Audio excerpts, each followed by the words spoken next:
Adventni čas je bil za naju vedno nekaj posebnega. Vedno sva se veselila, vedno sva pričakovala, ampak lanski je bil pa res nekaj posebnega, ker sva ravno v tem času izvedela, da pričakujeva novo bitje, da pričakujeva novega družinskega člana in potem se nam je v avgustu letos pridružila Lara. Nahajamo se v Nazarju, pred eno redkih Bergantovih upodobitev noseče Marije, ki kaže na pobožnost, da so že takrat častili Marijo v pričakovanju rojstva. Prve besede, ki jih je izrekel človek o Mariji, so bile tiste Elizabetine. Blagori, ki je verovala, kajti izpolnilo se bo, kar je povedal Gospod. Zato se skupaj z Marijo pripravljamo v tem adventu, v pričakovanju rojstva. Okušajmo, kaj pomeni rojstvo. Rojstvo Boga. Izkušnja rojstva mi govori o nečem novem, o nečem neponovljivem, o večnem. Vse to pa nas navdaja z veseljem ob tem, ko pričakujemo rojstvo.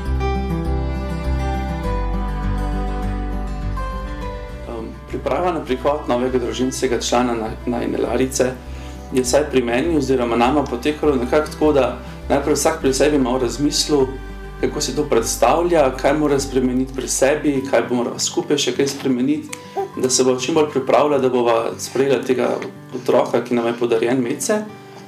Potem se pa tudi drug z drugim pogovoriš, kaj pričakuješ, kakšne imaš mogoče bojazni, kaj si želiš, da bi kot skupaj starša vzgajala otroka.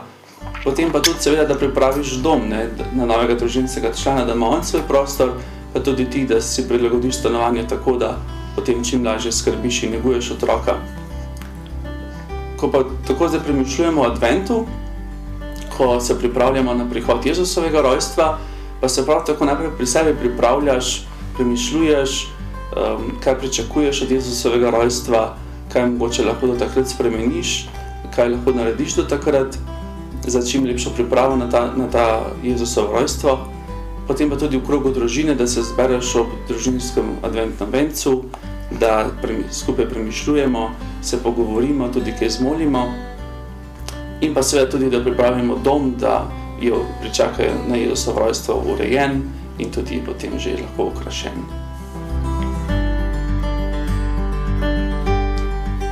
Ja, nosečnost je en tak čas, ko krepi tvoje zaupanje.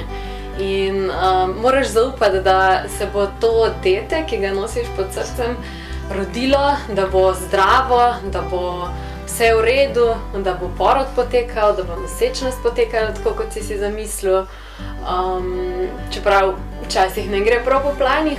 In tudi v adventu moramo pač zaupamo, da in verjamemo v ta prihod našega odrešenika, da se bo Jezus rodil. In lani nam je bilo v resnici kar malo podarjen nam je bil ta čas, da se je ravno začetek nosečnosti sovpadal z adventom, ker nam je tudi venček, pa molitev ob venčku dajala eno tako zaupanje, da bo dete raslo, da bo vse v redu, da bo zdrava, oziroma takrat nisva še vedela, da bo punčka sicer, ampak v bistvu, ker je bila tudi takrat to še najina skrivnost, ki je nisva še delila z nikomor, samo v najinih molitvah, je tako bil res to en tak dragocen čas, ki mislim, da bo od lani dalje najin advent še vsak nekako prežet s tem spominom na nosečnost. Zatekati se k noseči Mariji pomeni buditi v sebi pravo podobo Boga.